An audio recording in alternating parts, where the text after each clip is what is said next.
GMOs, genetically modified organisms. That's what we're talking about. A decade or three later, that's right. Genetically engineered food crops came into being in the 1990s, and we're still here. We're not dead. Is the furor over? That's what I'm talking about in this episode of The Granary with my friends Temple Rhodes, Kelly Garrett, and Galynn Beer with AgroLiquid. You ready for a conversation with some real farmers about real issues? The best part? You're invited. So pour yourself a drink. Grab a snack. Most importantly, pull up a chair. Welcome to The Granary. Hey, guys.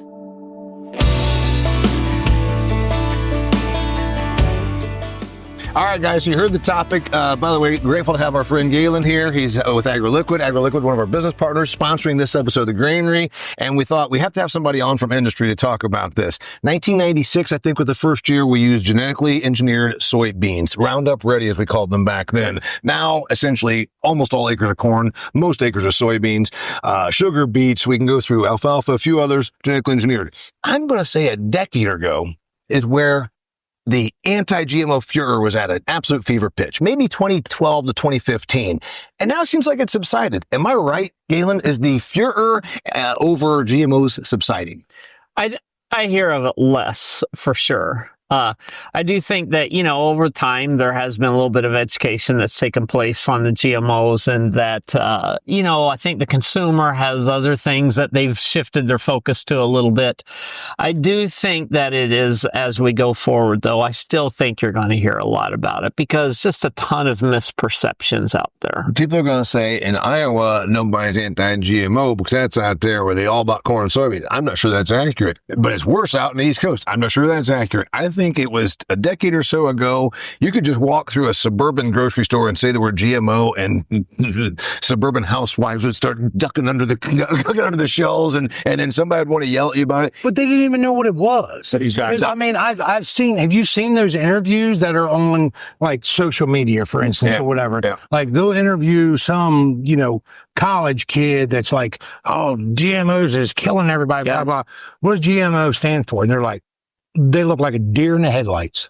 They don't even know what it means. Dr. Oz went on one of his things on TV and explained to his audience that GMOs were being sprayed on all of our food. And you want to tell them that's like saying I just sprayed heart surgery. GMO is a technology. It's not a chemical. They're spraying GMOs on your food. I'm like, it's like saying I just sprayed root canal surgery on it. No, it didn't even make any sense. It was just outlandish. It doesn't make any sense. Both these guys are right. The general public doesn't understand what it is because there's a lot of misperceptions. Yeah, I think that. I think if the public knew everywhere GMOs had been used and knew the benefits of it, and I think if there was a shortcoming, we're always on the defensive about it. Well, you can't prove that GMO's been bad for you, rather than the positive things that it's done. I think one of the first applications of GMOs was in the making of insulin. Yeah, and I mean, you don't hear people being unhappy about that. Opposed to insulin, right? Yeah, there's no opposition to insulin, and when you explain, which I've been brought on the carpet, around the suburbanites when I live in Arizona half the year. What's the deal on these GMOs? And I have to start at the basics. But it's easier just to say, well, the truth is it's reduced dependency on insecticides. No, I heard they're spraying all these chemicals. So I always go with, it's reduced trips across the field and it's reduced insecticide use. That's why I always It's reduced our carbon footprint. Yeah. That's the easiest way to say it. I mean, it's reduced our carbon footprint, and that's nothing but a good thing. Now, is there bad sides to GMOs? I don't know of any. I mean, they've improved the way that we farm. I mean, we're very, very efficient the way that we farm nowadays. Is there a bad side to it? I mean, there's some guys out here, and Kelly could be one of them. Like there is conventional corns out there, for instance, that seem like sometimes they do a little bit better than some of the other branded ones. I'm not saying that that's right, wrong, or indifferent. I'm just saying it can go both ways, but for the most part, it's mainly changed our carbon footprint, which is better for the overall environment. Do you think that if we're all in agreement that the furor, the fever pitch is subsided, does it go away? Maybe not, but also, do GMOs go? you've made the point that you don't even use genetically engineered seed like you once did. We still use some, but we're planting some. We're planting quite a bit of conventional corn. This year we'll have 25% conventional corn, and then there'll be varying degrees of GMOs on the rest of the corn. We plant the best varieties that we can find, depending on what there are. For me, I'm not comfortable planting just conventional corn. And it isn't because I'm not comfortable with conventional corn. I want to plant a bigger array of numbers. I want to have a bigger portfolio of seed because you don't know what seed is going to be good what year. You're spreading the risk. There you go. That's what I'm trying to say. I'm spreading the risk. If I had a full array of conventional numbers, I would be comfortable planting them all. But and the reason that the GMO doesn't yield as well is because that plant has to synthesize that protein for that trait. It isn't because it's necessarily bad. And I will tell you, I think the seed companies overcharge for them because they allow the farmer to hit the easy button. And I want to make more money. So I'm going to go about the extra work that it takes to raise the conventional corn because it widens my margin a little bit. Well, we're starting to find out somewhat, you take some of these GMOs that we have been able to push the easy button with, let's just talk about a Roundup Ready trait. Yep. For lack of better terms, it's been very easy for us to go out there and make that one application. Now we've got all this other weed pressure that's come along, and now it's become a problem. And to be totally honest with you, like my Roundup Ready soybeans, I try not to spray glyphosate over the top because it doesn't work anymore. That it's tying up our nutrients. I mean, you and I have had these discussions many times about, if you spray that on there, you're going to end up having to put these nutrients in with that package in order to get it to overcome it. So there is those things out there. So you're fighting it back and forth, but I think, we are kind of swinging the other way a little bit where we're not we have the trait, and it's great, and it is a tool if we need it. I think sometimes you plug one hole in the dam and another hole emerges, and I think that's kind of what Temple's alluding to there is, you have this great tool that you use, but then you realize, hey, now we've got some nutrient issues to deal with that may come as a result of that. One thing that you talked about, it allowed you to hit the easy button, and you say it's made us more efficient. There's one thing that Galynn does a better job of than many people in the industry do. They always think about what's easy for us, what's good for us, what's easy for us, good for us. But we are a consumer business. All businesses are. We work for other people's money. Yeah, you sell to the elevator, but the elevator sells it to General Mills or whatever. The consumer could very easily make the argument, what's in it for me? I heard on Dr. Oz that they're bad and it doesn't benefit me. Why would I want GMOs why would I want genetically engineered food? You can understand that argument because they're going to say, what the hell did it do for me? I can understand that argument, but I'm going to back right back up to what I just said a minute ago. It reduces our carbon footprint on the environment. Yeah, you're using you're going across the field, but you're using even less insecticide. Price. If we didn't have, I don't know that motivates. I don't know that. Certainly, the people. I 100% disagree. The people that are able to attend rallies to oppose GMOs are not concerned about 14 cents more. Those people that attend the rallies, but those people don't represent all consumers. If you take some of the best, you were talking about my hamburger, things like that. Yes. If you take some of the best hamburger and you put it at $8 and you show the health benefits and you just take the average hamburger and you put it there, those people they're price driven. Galynn, does it seem like Kelly is arguing with me and almost became physically and threatening? You want to say that it's not price driven. The consumer's price driven. Yeah. If we didn't have Roundup Ready soybeans, in agriculture, think price is 10 times more important than it is to the average upper, I'd say to the average consumer and above. But when you say consumer, you're encompassing everybody. You're not just talking about the people at the GMO rallies. You're talking about everybody. I get it. GMOs have made food cheaper, but and you can talk about the environmental thing. The thing is, it was never sold as an environmental thing. The average consumer believes GMOs equal bad for the environment, not GMOs equal better for the environment. Well, and I think, and this conversation comes up a lot, is you get groups that may speak on behalf of a very narrow set of consumers. We are blessed in the U.S. to have the choice if we want to buy organic blueberries, for instance, or not organic. We can look at the price difference and make that decision. You ask someone in a third world country that is hungry if they care if their corn in that corn tortilla is GMO or not. they don't care. Yeah, they're just hungry for a corn country. And that's the point, is we have to be careful not to apply our own circumstances to everyone else's circumstances. And to Temple's point that he's made a couple times is, there are a lot of positives with GMOs, and maybe we don't tout those enough, but affordable food is a huge benefit of the GMOs. Exactly. Well, take some of what Kelly said and back up to what you said. If people actually had the education to understand what a GMO was, had the education to know what, true conventional corn was that you're going to grow organically. If I told a guy, or, let's say a matriarch of their family, she's all about, I want to have the best, most nutritious food for my family for the right dollar.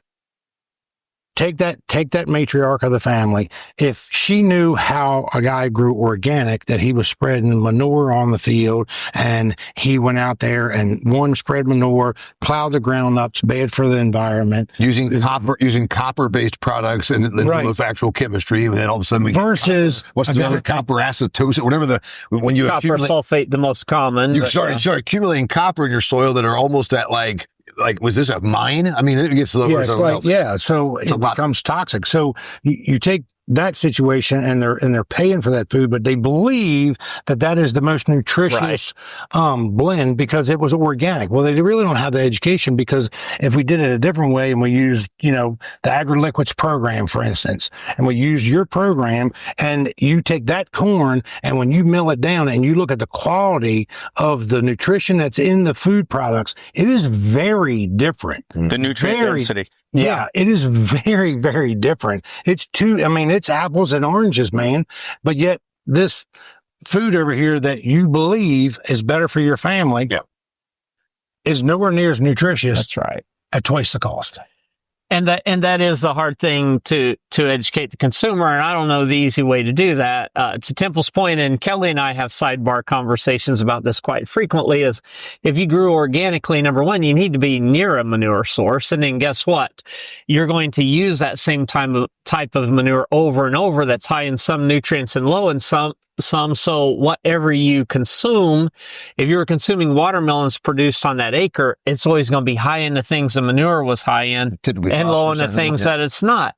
And so you think you're being nutritious, but you're really causing yourself some nutrient deficiency. The latest thing to come up, and this shows you why GMOs are okay, in my opinion. A lot of organic producers are using sludge from municipalities. Yep. And there's the forever chemicals that are in that sludge that go down the drain, and they don't talk about that. That is something that's not promoted. And then you see that coming up into those organic produce, whereas the reason that the consumer goes there is because they've been told the GMOs are bad. And the messaging is wrong. You have the people screaming about GMOs. Dr. Oz was a good example. And on another episode, we talked about what should the groups be doing for us, the commodity groups. The commodity groups should be educating the consumer what the GMOs have done. So speaking of commodity groups and GMOs, this is one thing that I was actually absolutely opposed to what happened. Mexico, the country, biggest agricultural customer of the United States of America right now, said last year, we want corn, but we do not want it to be genetically engineered corn. And the National Corn Growers Association went and fought and forced them to buy our GMO corn. Then they thought they won. I said, okay, well, when I've contractually and legally and browbeat the hell out of you and force you to take something that you didn't want, that'll work once. Yeah. And so that was a terribly bad move. I do think agriculture has a problem with no other industry every other industry says the consumer's right. Agriculture says, no, this is what we're going to build. That's why I struggle with that. Educate the consumer. Educate the consumer sounds like, what, we're going to do whatever we want. You're just stupid. And so we'll just tell you why we're doing what we want. That's but we need to, but in the other breath, we need to defend ourselves. And when people are saying you're spraying GMOs, as you said, that's complete fallacy. Yeah. And so we also need to defend ourselves, if you don't like the word educate, and say, no, that's not what's going on here. That's not true. Maybe Mexico came because of that. Maybe Mexico came with that message because of some of the misinformation, and we need to give the correct information. Sure, and we also should probably sell our biggest agricultural customer what they actually demand versus what we tell them. I agree 100% with that. I agree 100%. What about the furor and the fervor that we're talking about? That you and I both say it's not like what it once was. Does it eventually go away? We kind of know. The consumers get really caught up in what the media tells them, right? And the media tells them what they tell them because it's good to get clicks or views or whatever. Acid rain was going to kill all of us. If you're old enough like us to remember, acid rain was going to make it so we couldn't ever grow crops. Oh my God, acid rain. Ask 40 consumers now to if it even registers, and they're like, "Oh God, maybe Wasn't that how we used to get free sulfur?" Yes, it was. And thank you for that. We pulled that out. Now we can sell that to you, Temple.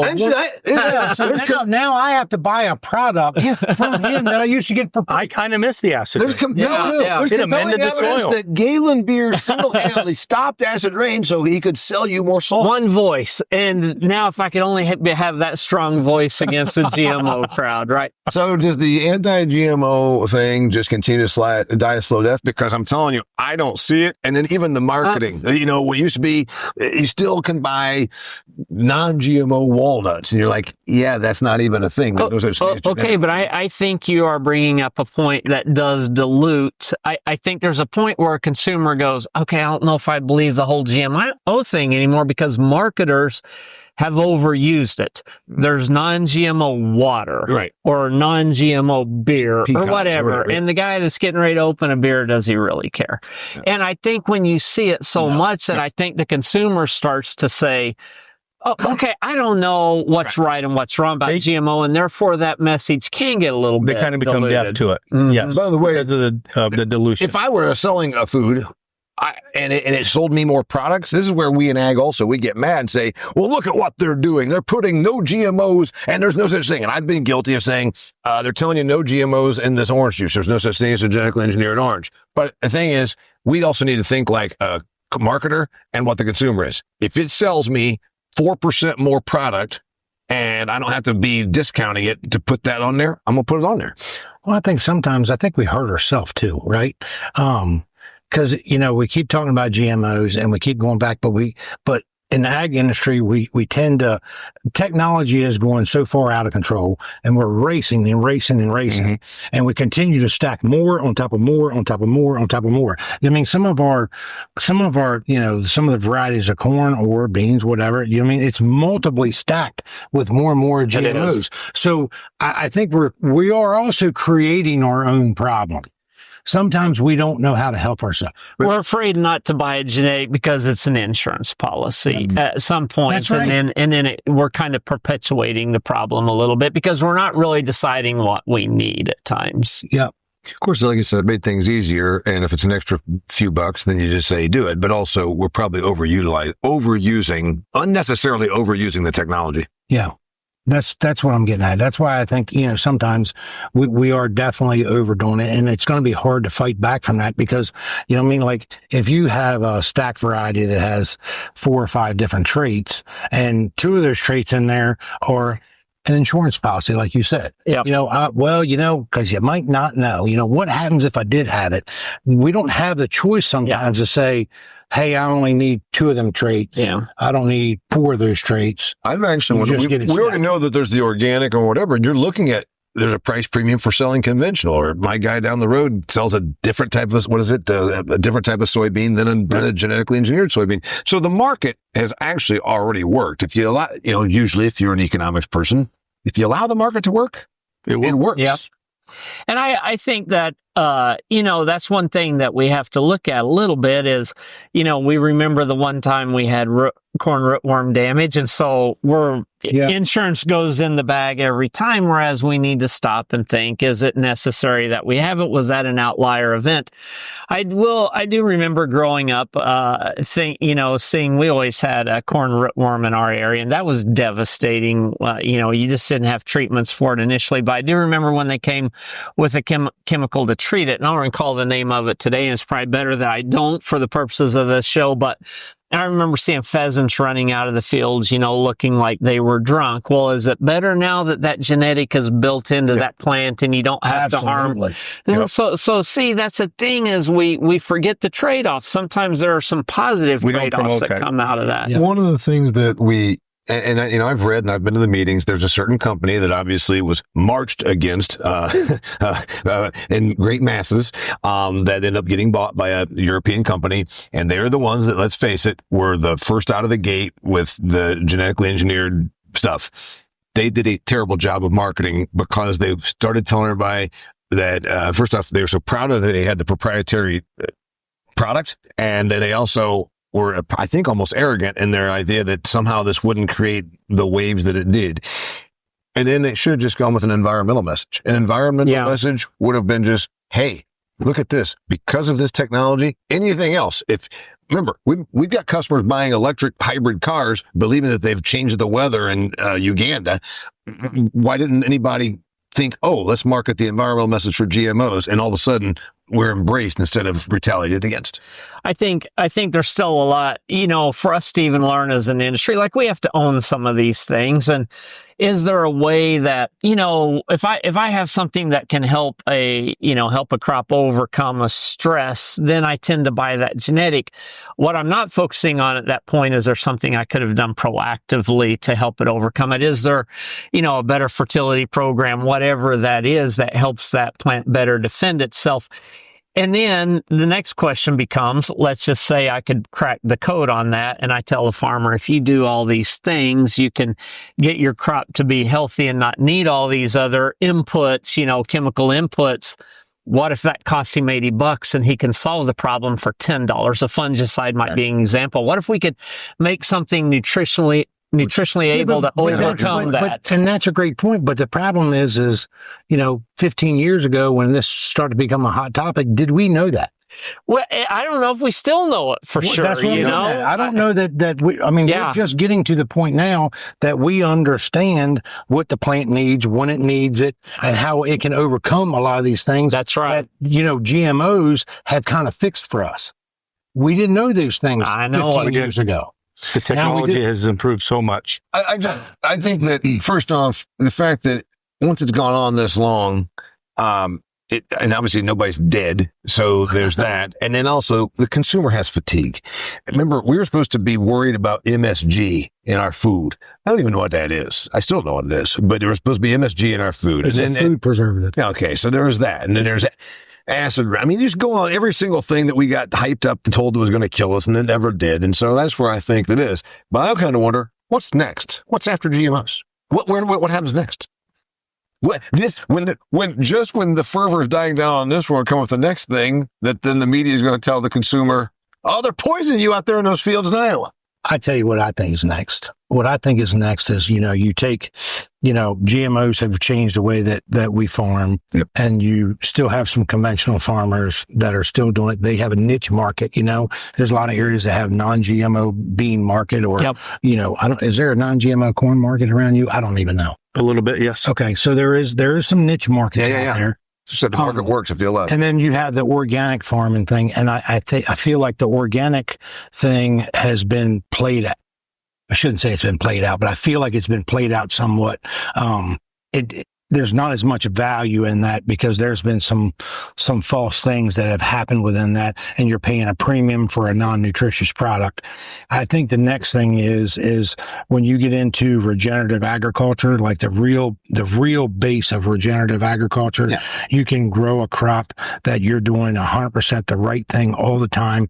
You're improving the soil, you're reducing your carbon footprint on the environment, and when you combine the environmental standpoint and the nutrition standpoint, and you tie them all together, I think that is what's coming in the future. I think that's the future of agriculture. I agree with what Temple says. I used to believe, maybe just a year ago, I believed that in 5 years, everything that we ate and everything that we bought would have a CI score on the package. I now don't know that that's going to be true. For the person that doesn't know what we're talking about. Carbon intensity. Carbon intensity. Mm-hmm. I used to think there'd be a carbon intensity score on the package of everything we ate and everything we wore.